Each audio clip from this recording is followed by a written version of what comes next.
Hi, Natalie. Hi, Hey, how are you? I'm doing well. How are you, I'm doing Ellen? all right. I'm doing all right. Thanks so much for So, joining me today. absolutely. Likewise, on this Sunday afternoon. Sure. So we're going to do this conversation, and we're going to be able to talk with both of our groups, or talk to both of our groups. So I'm going to introduce myself, and then you can do the same. So I'm Ellen Rondina, and I host a group called, I'm going to look at the name, Helping Professional Self-Care Circle. And I am a licensed master social worker and a certified coach. And this group is really about ethically being in concert and in rhythm with our self-care practice so that we can do our work the best that we are able. So that's what my community is all about. Great. Well, as you know, I'm a licensed mental health practitioner myself. I'm a psychotherapist in private practice, and I'm also a stepmom coach. So I coach stepmoms to go from overwhelm, stress, resentment, and confusion to confidence, clarity, and connection. So a big piece of what we talk about, a huge piece, is self-care. And I think it's so important as we have other areas of our lives that kind of start to define our identities, that we hold on to the things that really fill us and that help us feel alive. And I think that goes for moms and stepmoms, and it goes for helping professionals, right? Like we all have really taxing jobs. So we have to take care of ourselves, or we're not going to be able to serve other people. Right, right. And I should also say that Natalie and I are both moms, stepmoms, and helping professionals. So we cover the whole spectrum. So, and I did see, self-care. yes, exactly. I did see on your website that you that also you had a little thing there that wasn't just for stepmoms, but also partners. Or can you say more about who else you serve in that umbrella? Sure. So I'm not sure what you're talking about, but I did have a Not for Stepmoms Only meditation accountability group recently. Maybe that's what you're talking about. I don't know. Yeah, I saw that. There was something else too about partners who are maybe live-in partners who aren't step parents, but women dating dads, maybe. yeah, okay. Yeah. Okay. I like to say women dating dads too, because oftentimes they're in a stepmom role and they're like living with a dad, or they're living with another parent, and they are taking on a lot of the responsibilities, or they're in the midst of like kids and the chaos that comes with, and they're also working. So I like to include them because they're like, I'm not really a stepmom. I just live with a guy with kids. And I'm like, you're a stepmom. Yeah, or women dating women. I mean, or women dating moms. Right, true. Yes, thank you. Yeah. I like to Okay. this way too. So yeah, that's good. Because I know some people in those situations, and I've been in those situations in the past. So I wanted to make sure I asked you about that, because I think I think some people would not consider, not know that they'd be considered in that group. Oh, definitely. I really like to be inclusive, and I apologize if I leave out that language sometimes. I know I have a tendency to be like dads, but yeah, it's all parents. So any woman dating a parent. I do work specifically right now with stepmoms, so I do work with them in the mom role. I'm not working with stepdads as much, although I could, but I'm just focusing on stepmoms. Yeah, great. So, yeah. So let's talk about filling your bucket. So how do you talk about that with your community? Yeah, so I have this idea, this metaphor that I give people when it comes to self-care, about thinking of our buckets of needs. So the things that we need to keep full to be able to give outside of ourselves. So to be able to give to our jobs, or to be able to give to our kids, or even our partners, we have to have these certain buckets full. So it's kind of like, you've probably heard the metaphor before of like depositing money into the bank account. It's like depositing into the self-care account, right? Yeah. So for example, I had a client who she was like feeling really overwhelmed and stressed out, and she's like, I think I really need alone time, but I never know when to say yes, and when, like, I also really like being with other people, and I have all these responsibilities, and I'd like to do this stuff, but if I haven't had my alone time, then I don't feel as up for it, and I get overwhelmed, I get stressed out, I get resentful. So we talked about how she needed her alone time bucket full before she could say yes. So that way, when people asked her to do stuff, she could check in with herself and say, have I had enough alone time? Is that bucket full enough for me to say yes to this other thing? And for me, I need social time. So I'm like the opposite. I need just like fun friend time. That's part of what fills me and like helps me feel good and well. So it's kind of the same thing. It's like, okay, how do I intentionally make sure that I'm filling up my social time this week so that I can feel good about myself and be present for my family in the way that I want to be and do my job in the way that I want to do it too, you know? Yeah, I love that. So I have a self-care action guide, and one of the things in that is prioritizing. So it sounds like, people could even pick 3 buckets, like 3 topics, right? You don't have to have 10. I mean, maybe eventually you have more, but if you've never done anything like this, maybe 3 of your top needs, right? So alone time, and people, are complex. So I need a lot of alone time, but I need friend time too, right? So maybe those would be 2 out of the 3. Maybe the third is, physical activity or something, right? So then how do you sort of manage the fill line? Like, where do you put it? Where is enough, alone time that you're able to do some of the other things? Or how full does each of those 3 buckets need to be, right? Like, how do you sort of determine that? Do you have a system for that?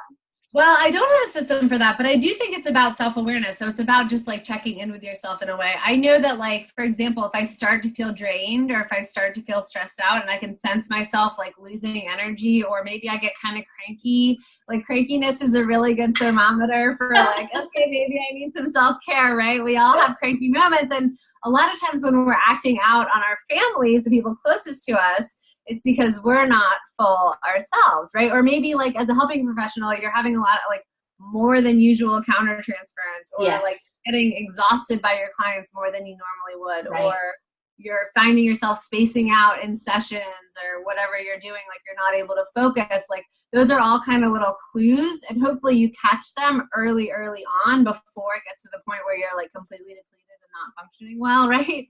Yeah, that is the goal, Natalie. Yes. Right.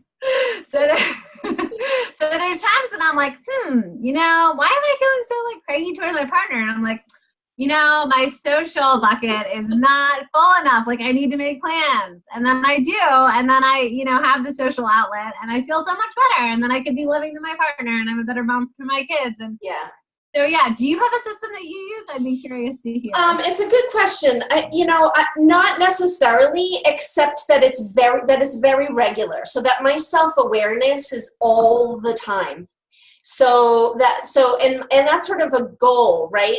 In my practice and as an individual, to sort of have a very regular system of checking in, so that I don't get to that point, ideally ever, right? I mean, not that that's possible as a human, right? But that I can strive for that. So, I wake up in the morning and I have a system of checking in right away, and I say a system, it's just that I do it at this point, right? So that I worked up to a point where I do it all the time. And so I wake up, and depending on the situation, so how did the night go? How did my son sleep? How did I sleep? What is the day going to look like based on that?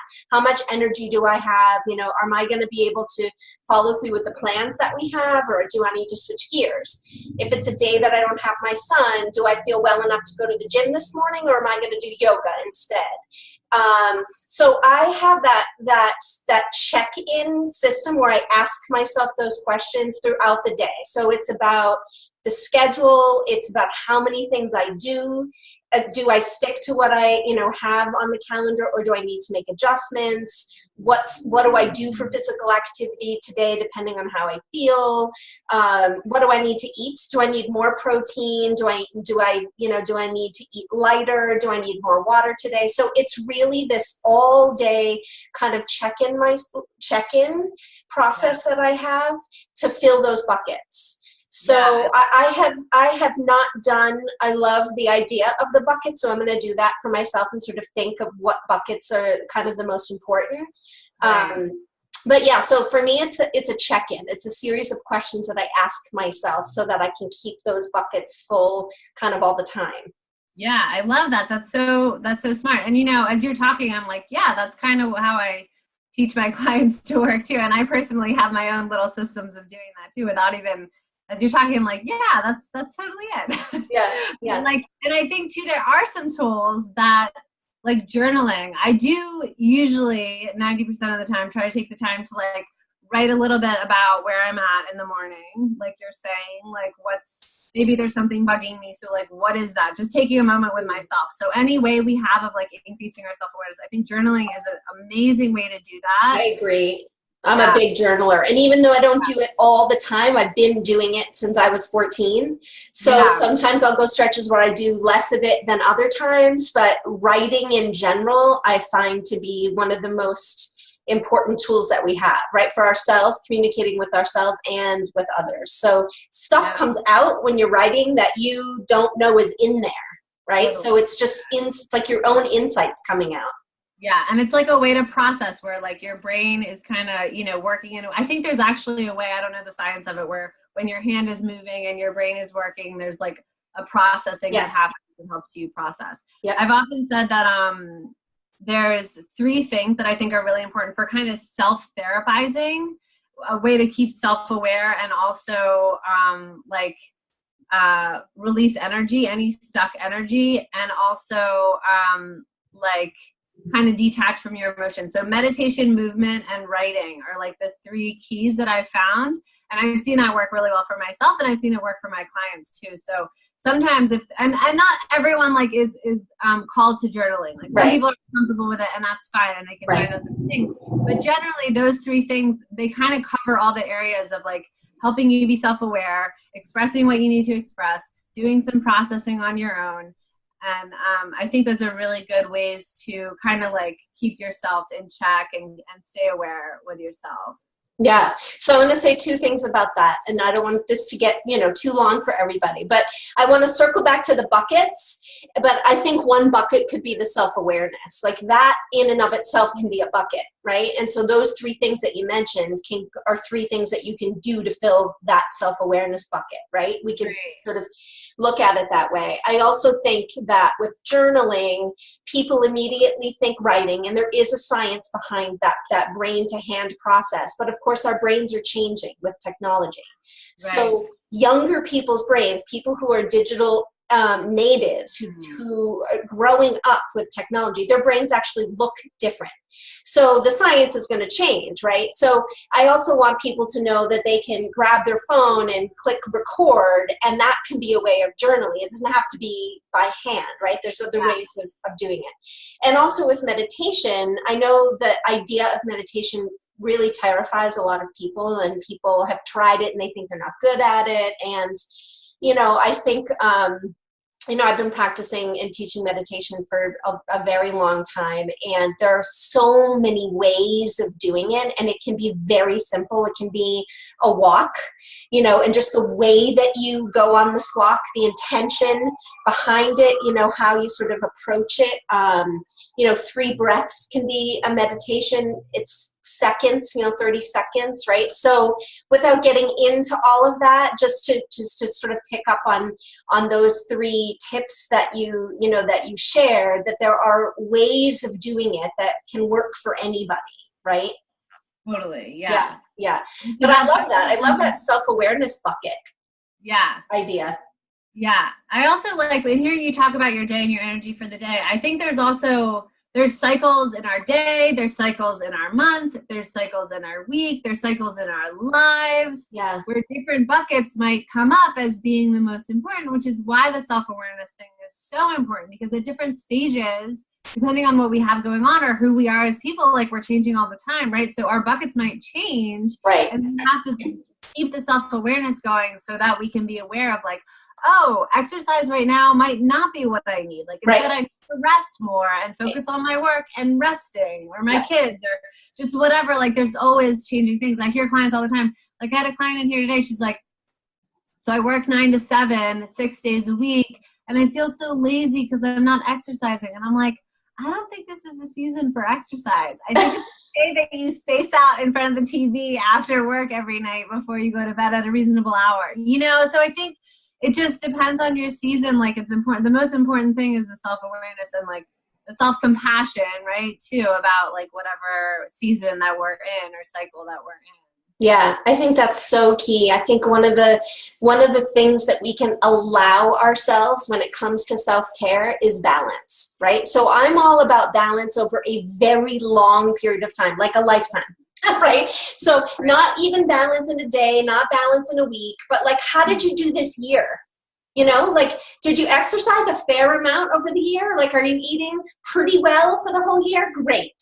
Check, check, Yeah. right? Because we cannot do all of those things every day. So it's not about balancing all of the things on our checklist, you know, or all of our needs or all of our self-care stuff in a day or a week and a month. I think it's a longer period of time, you know? Yeah, I like that. Yeah. Like my journaling example. Sometimes it's a couple of years that I don't journal, but I still have a cartload of journals that I've filled, Right. you know, in my life so far, right? So I'm a journaler, even though I'm Right. not journaling currently, right? So that kind of level of balance. And I think that is so, that can just give people so much freedom to feel like they are doing better than they think they are, you know? Right. Generally speaking, I think people are doing better than they think they are, right? But if we don't think we're doing well, then, you know, that can eat away. It adds to the suffering, right? Yes, exactly. Yeah, yeah, I love that. Yeah. All right, Natalie. Well, I think this was great. A lot of information and a really nice conversation. Natalie and I are meeting for the first time. We've been chatting on and off through Messenger for a couple of months, and kind of sharing stories and looking at each other's work. And so this is really great. I think we have a very similar wavelength. I know, it's true. We really do. It's fun. It's fun. I love to connect. Yeah, excellent. All right. Well, have a good one. Thank you so much for chatting today. You too. Thank you for having me. Bye, Natalie. Bye.